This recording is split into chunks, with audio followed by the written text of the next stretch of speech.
when you're a fan of a deck, you really want to see it succeed. What's up, guys? Welcome back to the channel, and welcome if you're new here. I'm Don, and I've been summoned to talk about Necros for Genesis format. This video is really a refresher for those who are returning to Yu-Gi-Oh! Or even those that are pretty much new to the Necros archetype. So I'll do a brief overview of the cards. Let's get into it.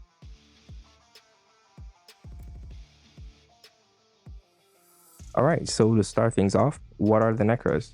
Necros is a ritual archetype that pretty much hits the extra deck. So think about Dogmatica, but plus Ultra. But crazy enough, with the new support, they have been dabbling a lot into the extra deck. So maybe they don't really hate the extra deck monsters that much. They just hate your opponent's extra deck monsters. All right, so with that out of the way, let's take a look at some of the fairly new cards. Depending on when you stop playing, or maybe you haven't really been interested in the deck, there are a few cards that have been introduced in Maximum Crisis and Ghosts from the Past too. So the first one will be from Maximum Crisis, and that will be Aerial Priestess of the Necros. This is really good in Sharks because it can modify its level to anything you want, to be honest. It has the effect on the field where once per turn, you can reveal any number of Necros cards in your hand and either increase or decrease this card's level by the revealed amount. So you can make it a 5 or a 3, or even more than that. But 5 or a 3 is really significant for a shark monster. So yeah, if it's distributed though, similar to almost all of the non-ritual monsters, it has an effect to do something. This one though, once it's distributed by a card effect, you can add a non-ritual Necros monster from your deck to your hand. So you can use this to add your new starters. And now for the new monster from Ghosts from the Past, and that will be Necros of Redbeard. It's a level 10 ritual warrior monster. So it's another form to shoot it. Its in-hand effect is to discard itself, then tribute up to 2 Necros monsters from your hand or field, and then send the same amount of Necros card that was tributed from your deck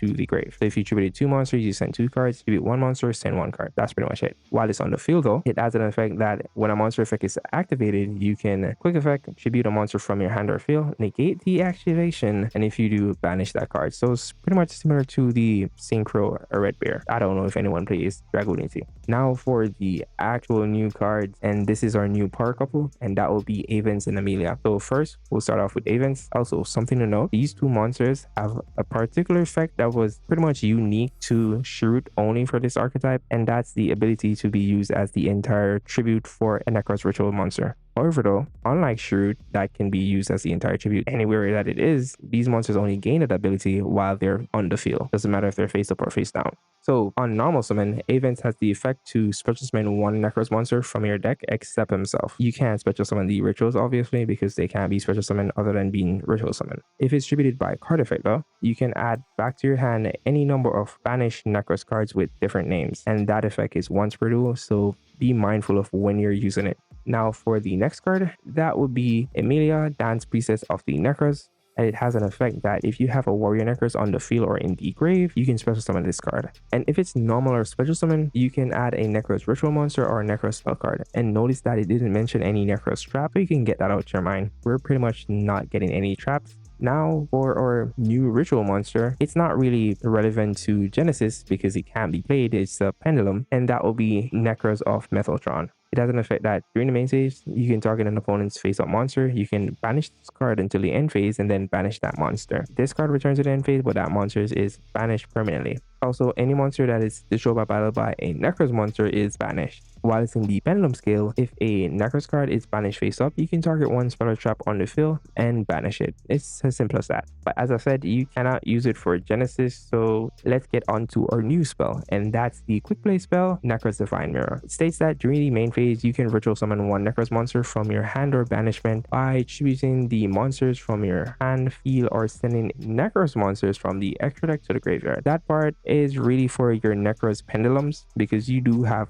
3 pendulums now. Whenever they're stuck in the face of extra deck, you can just use the spell to send them to the grave in order to ritual summon a monster. So you're never really out of materials once you have this card and Necros pendulums pretty much. But the real interesting part about this card is the fact that it doesn't say equals exactly to the level. It says equal to or exceed, unlike the old cards, which was pretty annoying. And as for the second effect, similar to all the other spells, it can banish itself from the graveyard along with a Necros monster in order to add a Necros spell card. But unlike the older cards, you can banish it while having a monster on the field. So that's a really good thing. And this is the reason why most of my lists, I'm either running 2 or 3 of this card while only running 1 of either one of the other ritual cards. Now with that out of the way, what are you going to play with your Necros cards? Let's get into that.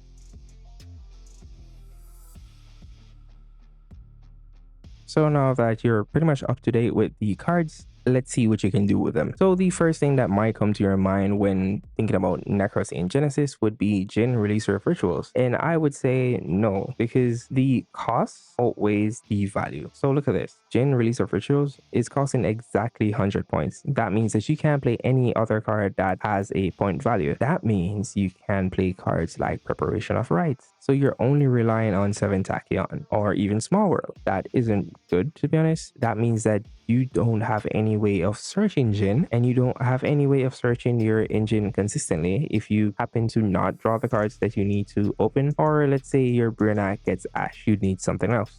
So if you're still wanting to play the Djinn package, here is how you play. You can play either 3 Small World, and that's going to banish pretty much your Shroot and one of your larger monsters in order to search the Djinn. 3 Void Apocalypse, which is a lore accurate card. It's used in Infernoids. It has the effect to discard a card from your hand and then send a fiend monster from your deck to the grave. And would you know it? Djinn is a fiend monster. The third option would be Armageddon Knight, which is a dark monster that on summon it sends a dark monster from the deck to the grave, and Djinn is a dark monster. But I would ask you, why would you use your normal summon on Armageddon Knight when you can normal summon Avens and get more advantage? It's pretty crazy to me. All right, so let's get on to the next option.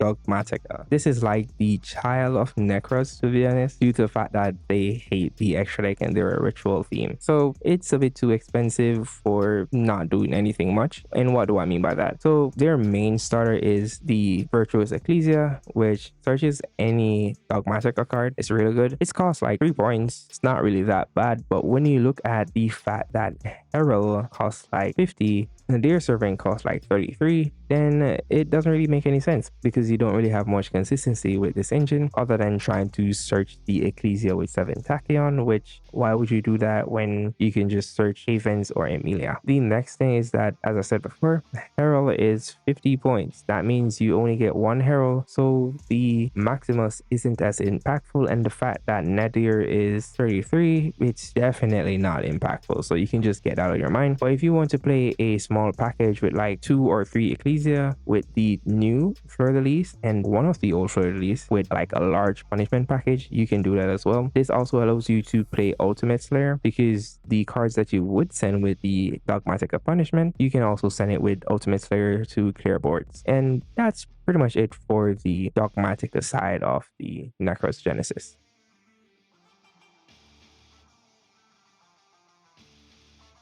Now for Pure, there's so much to say but so little time. Honestly, it's really good because you can play like a lot of non-engine in it, and I know that you shouldn't define your deck being good by the amount of non-engines that you can play, but you can play a lot of non-engine, to be honest, because the deck costs effectively 0. You can also play cards like Ice Doll for more searchability, seeing that your main starters are water spellcasters and you're playing a water deck, so you can always discard any water that you don't need and then search any water that you actually need. And it locking you into only special summoning a water monster doesn't really affect you because you're playing a water deck. That's fine. And with that in, you can still play 3 Forbidden Chalice, 2 Ash, and even 2 Fua. You can play 3 Fua if you want to make it about 40, or even remove one of the Necros monsters that you don't really plan on using. But I think that they're pretty good because they work well with Ice Doll because it sends the water to summon itself. That's really it for Pure.